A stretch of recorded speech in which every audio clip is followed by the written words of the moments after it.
Assalamualaikum warahmatullahi taala wabarakatuh.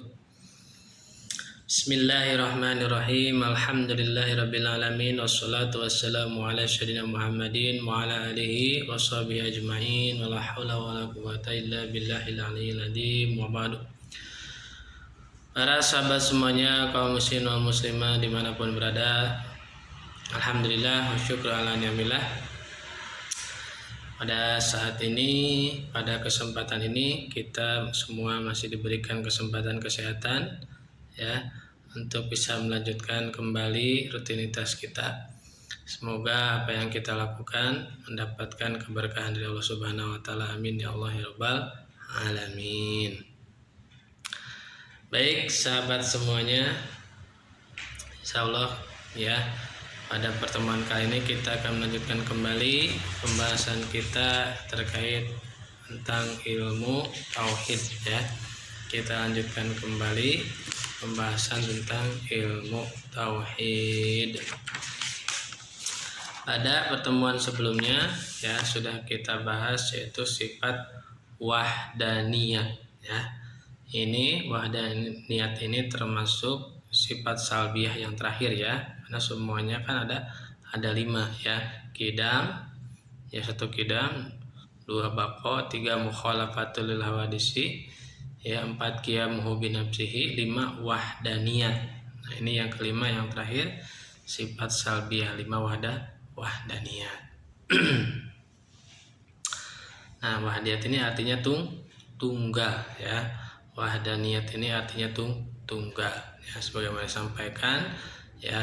Jadi sifat wahdaniyat ini meniadakan atau menafikan 6 kam ya.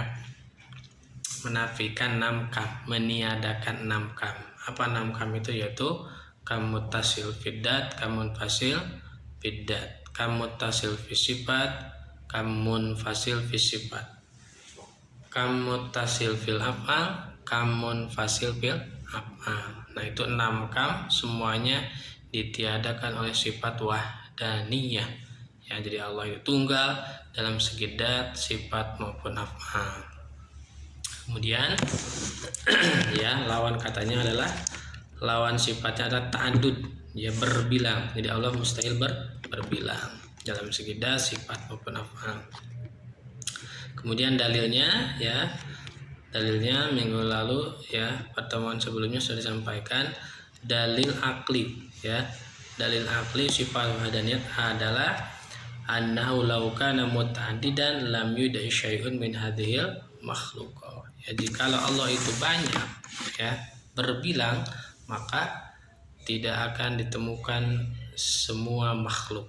Makhluk tidak akan tercipta kalau seandainya Allah itu banyak.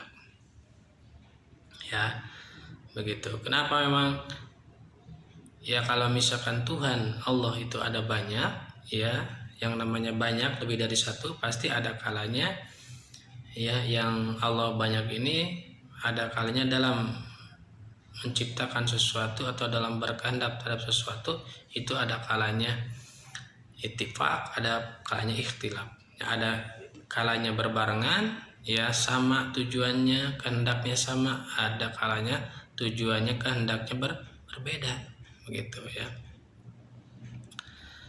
Kalau seandainya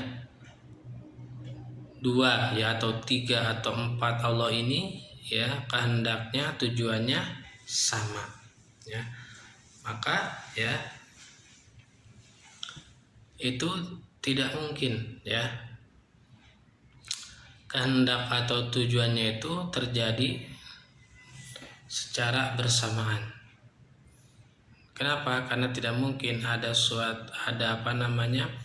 wujudnya suatu perkara ya, muasirnya 2 ya, taksirnya 1, muasirnya 2 begitu ya. Jadi yang diciptakan 1, yang menciptakannya 2 ya, ya.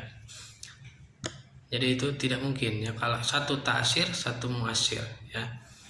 Jadi kalau dua muasir, 1 taksir itu tidak mungkin ya. Seperti kita misalkan menulis dalam kertas ya, pada menulis garis pada kertas dengan pena. Nah, penanya dua, ya, penanya dua, satu titik, dua pena kemudian digariskan, ya. Nah, itu tidak mungkin, pasti taksirnya itu oleh satu, ya. Jadi kalau misalkan, ya, saya ulangi. Kenapa saya ulangi? Karena memang bahadannya termasuk pembahasan yang asyraf, ya, pembahasan yang mendasar. Karena kan tauhid ini artinya menauhidkan, mengesakan, mentunggalkan Allah, ya. Ya, jadi kalau misalkan kedua atau tiga Allah ini, ya, kehendaknya sama, tujuannya sama, maka tidak mungkin, ya, kehendak atau tujuannya itu, ya, terrealisasi secara bersamaan, ya, karena tidak mungkin ada satu taksir dua muasir, tidak mungkin ada satu satu perbuatan, ya, yang melakukannya dua, begitu. Satu perbuatan yang melakukannya fa'ilnya dua, tidak mungkin. Kemudian jikalau, ya, kehendaknya itu ketika sama, ya, tujuannya sama, ya, kemudian perbuatannya ini, ya, murattab, ya, tidak berbarengan tapi murattab, berurutan. Ya, misalkan Allah A menghendaki membuat bumi, Allah B juga menghendaki membuat bumi.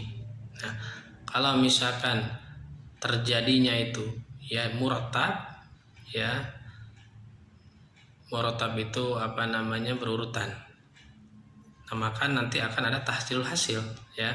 Misalkan Allah A membuat bumi, setelah bumi jadi kemudian, ya, itu bumi dibuat lagi oleh Allah B. Nah, itu tahsilul hasil, ya, menghasilkan sesuatu yang sudah ada, membuat sesuatu yang sudah ada. Nah, itu juga, ya, tidak mungkin, nggak ada gunanya, gitu kan. Sesuatu yang ada diadakan lagi, tahsilul hasil, ya. Jadi kalau murattab juga akan menimbulkan tahsilul hasil, ya, tahsilul hasil, tidak ada faedahnya, tidak ada gunanya, ya. Sedangkan Allah tidak mungkin melakukan sesuatu yang tidak ada faedahnya, yang tidak ada hikmahnya. Kemudian, ya, kalau misalkan perbuatannya ini istirak, ya, berbarengannya itu dalam menciptakannya itu istirak itu gotong royong, gitu, ya, gotong royong berbarengan, ya. Misal kan bumi itu 7 lapis, ya, 7 lapis bumi, 77 lapis langit. Nah, kalau gotong royong dalam segi pembuatannya, Allah A membuat bumi, ya, 4 lapis, yang 3 lapisnya dibuat oleh Allah B.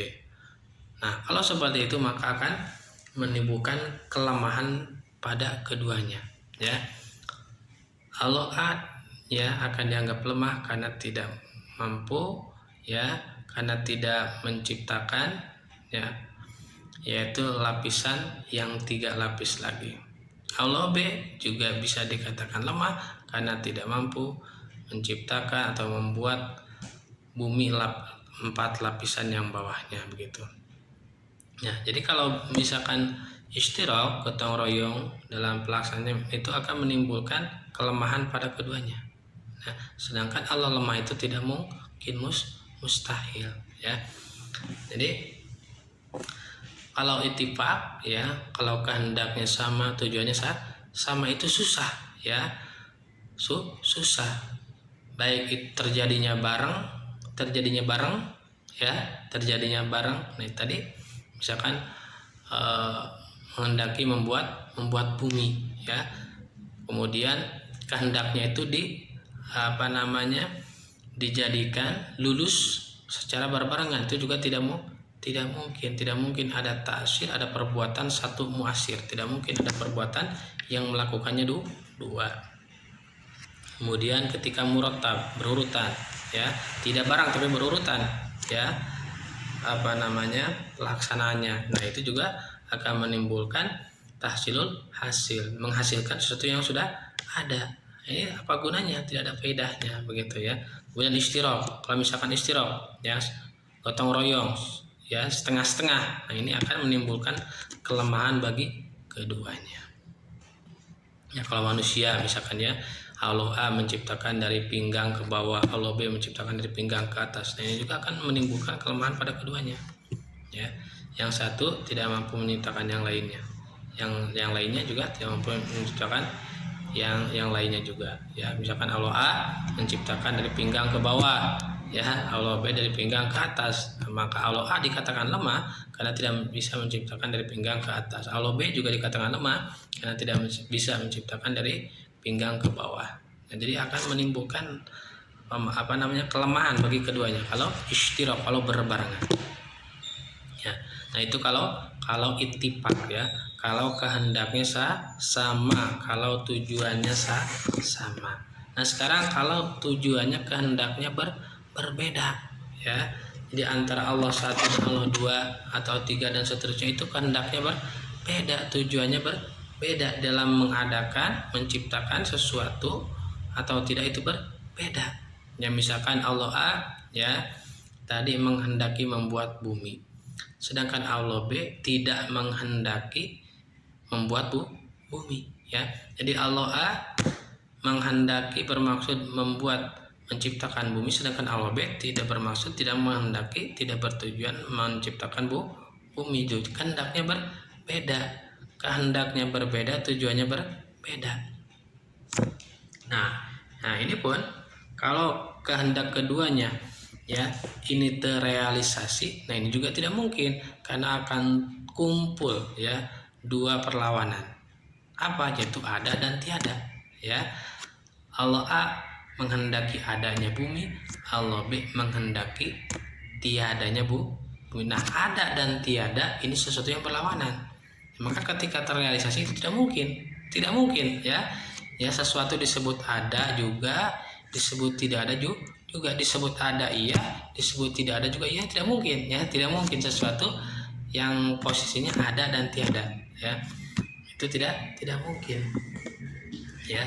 Jadi kalau kehendaknya dua-duanya terrealisasi ya, ada bumi, tidak ada nah kalau kedua-duanya terrealisasi ya tidak mungkin dua bertemu dua sesuatu yang berlawanan, karena ada itu lawannya tidak ada.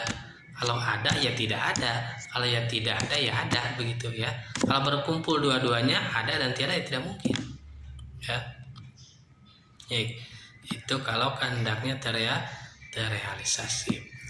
Kalau misalkan kehendaknya tidak terrealisasi, Allah A kehendaknya menghendaki bumi tidak terrealisasi ya, Allah B kehendaknya tidak adakan juga tidak terrealisasi, ini juga tidak mungkin ya, karena akan menimbulkan kelemahan bagi keduanya ya. Jadi kalau kedua-duanya kehendaknya tidak terwujud, tidak terrealisasi ya, kehendak kedua-duanya nih ya yang mengadakan dan meniadakan ya, maka keduanya akan dihukumi lemah. Yang Allah A dihukumi lemah karena tidak bisa menciptakan bumi, yang Allah B juga dihukumi lemah karena tidak bisa meniadakan atau menetapkan tidak adanya bumi.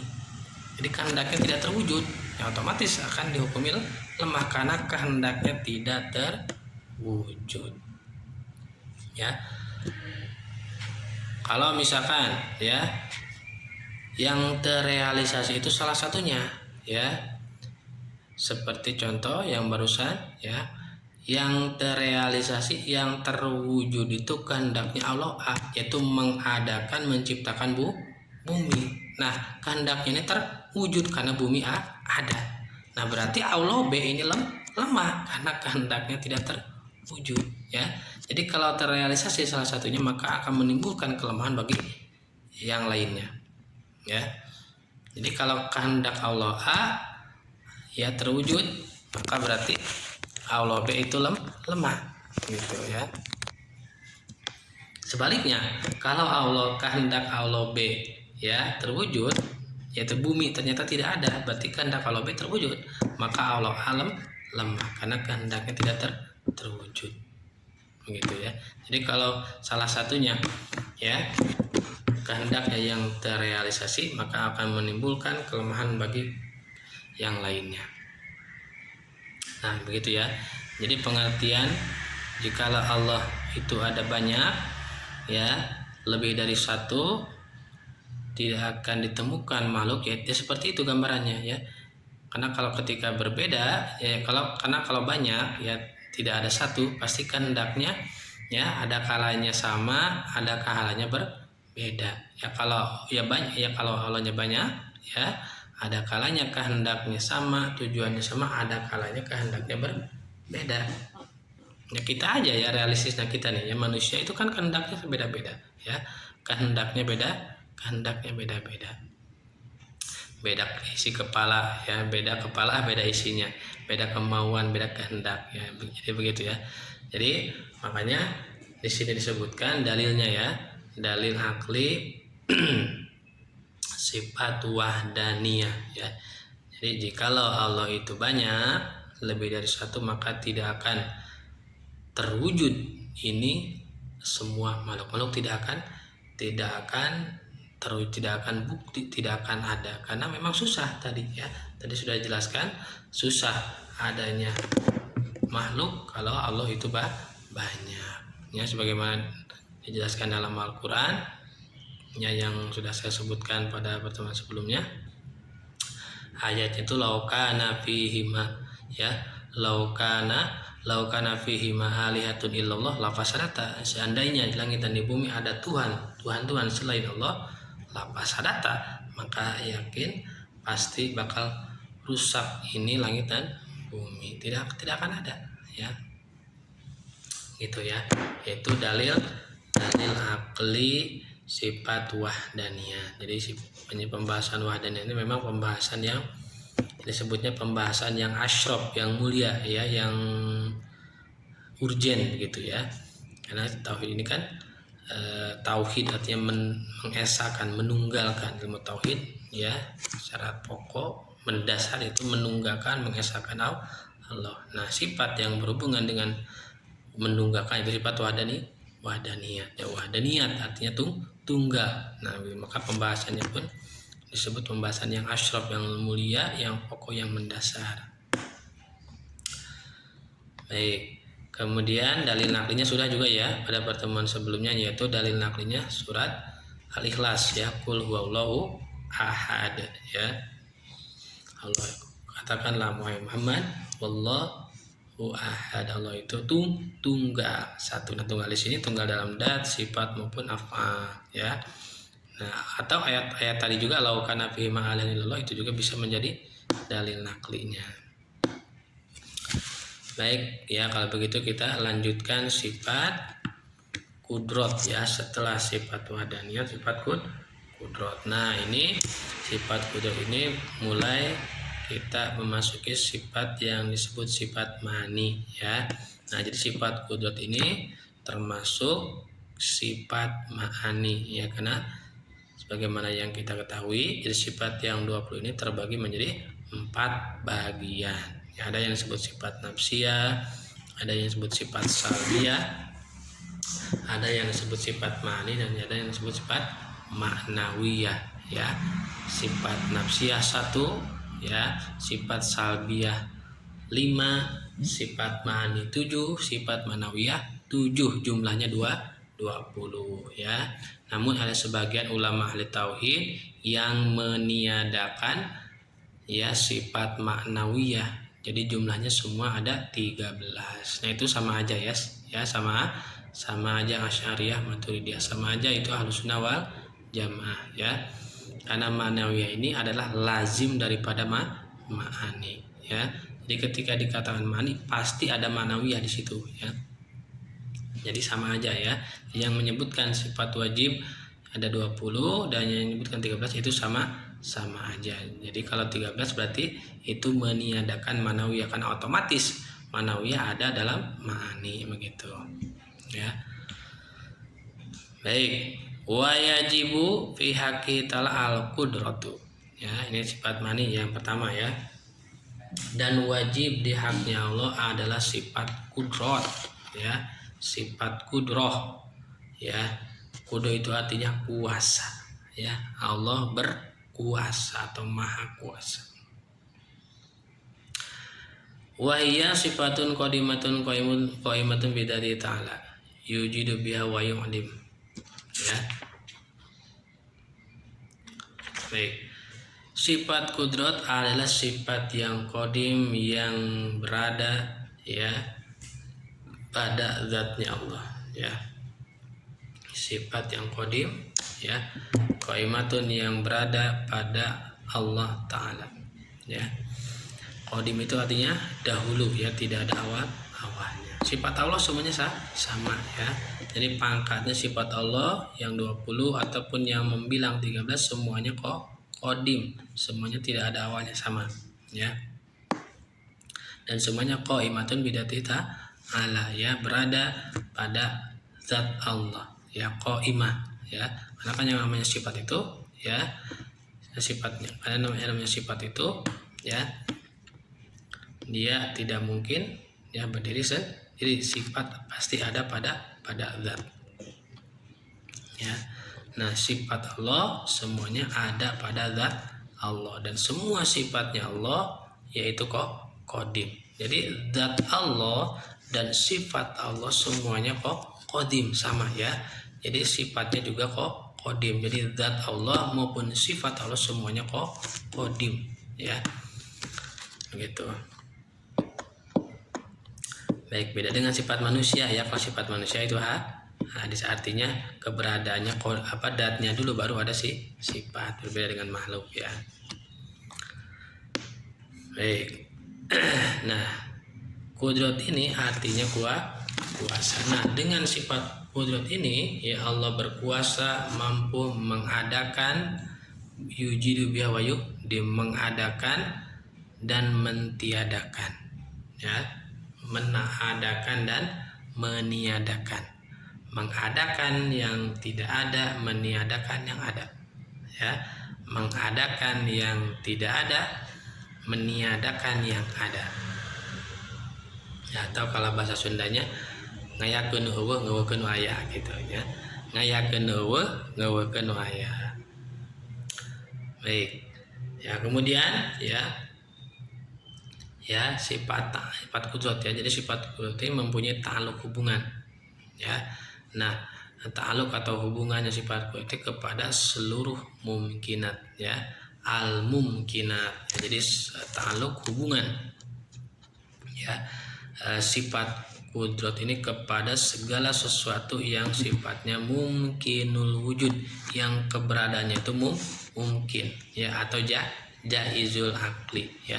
Jadi adanya dapat diterima oleh akal dan tidak adanya juga bisa diterima oleh akal. Apa itu yang mungkinat? Adalah makhluk. Jadi yang mungkinat itu adalah makhluk di luar Allah, itu makhluk, dan makhluk pangkatnya mungkinat, ya, mungkinul wujud, ya, ada dan tidak adanya diterima oleh akal. Nah, sasaran sifat wujudnya adalah sesuatu yang mungkin, yang pangkatnya mungkin, yaitu makhluk, ya.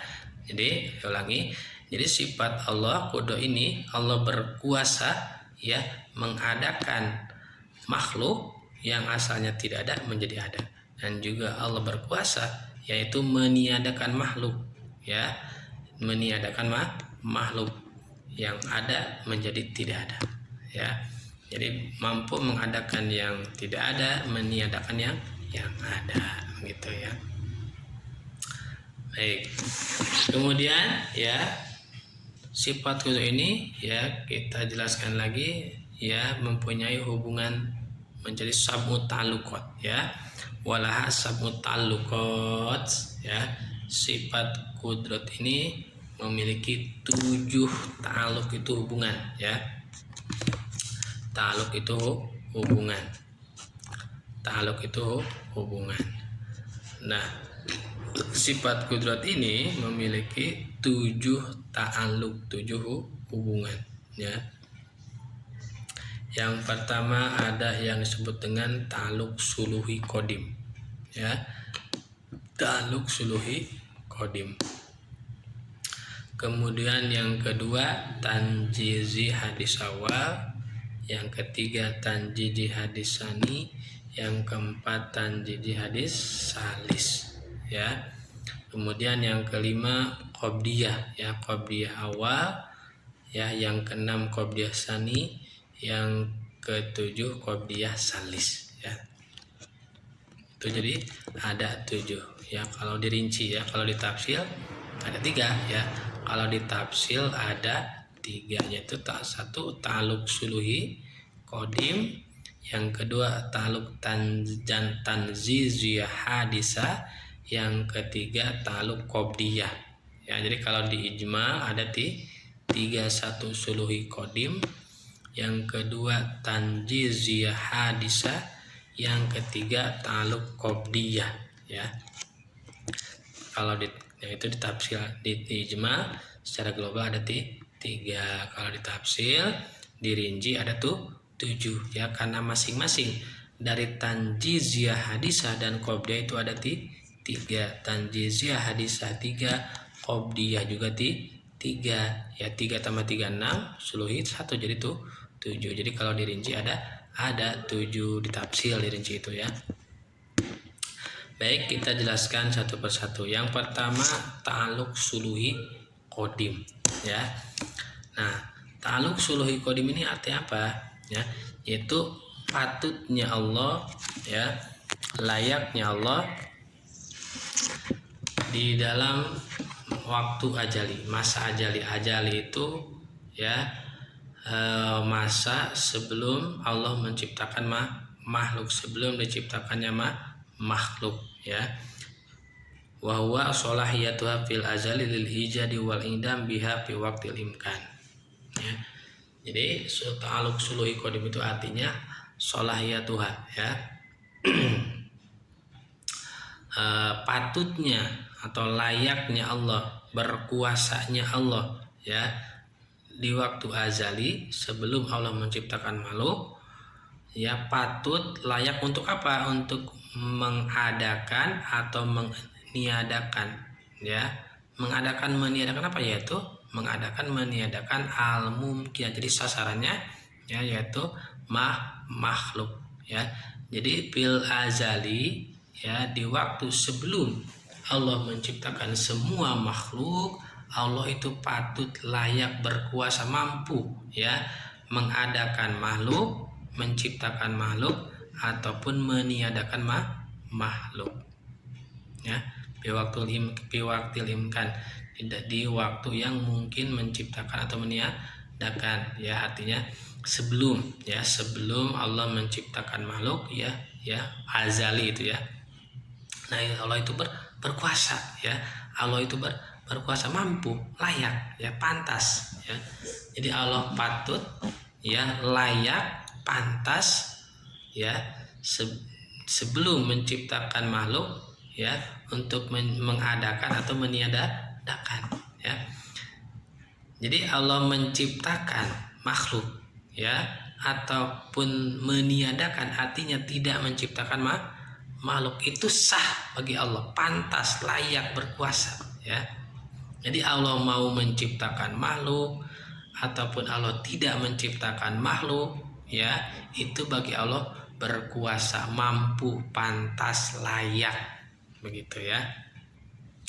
Nah, itu yang disebut dengan suluhi qadim ya.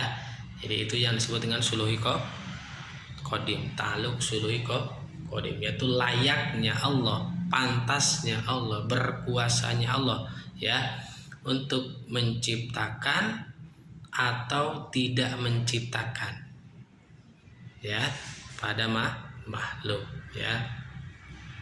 Jadi layaknya Allah ya, pantasnya Allah, kuasanya Allah di zaman azali ya untuk menciptakan makhluk ataupun tidak menciptakan makhluk ya. Itu pengertian daripada suluhi qadim. Baik ya. Baik, insyaallah nanti kita lanjutkan ya pengertian yang 6 lagi ya, yang tanjiziyah hadisah dan qobliyah ya. karena kalau sekarang dijelaskan semuanya agak kelamaan ya. Ini sudah setengah jam ya. Insya Allah nanti di pertemuan selanjutnya ya kita lanjutkan pengertian daripada ta'alluq sifat qudrah ini ya. Baik, sekian ya. Mohon maaf bila ada kesalahan. Kita tutup dengan doa kafaratul majlis. Subhanakallahumma wa bihamdika asyhadu an la ilaha illa anta astaghfiruka wa atubu ilaik. Wallahu a'lam bishawab. Assalamualaikum warahmatullahi wabarakatuh.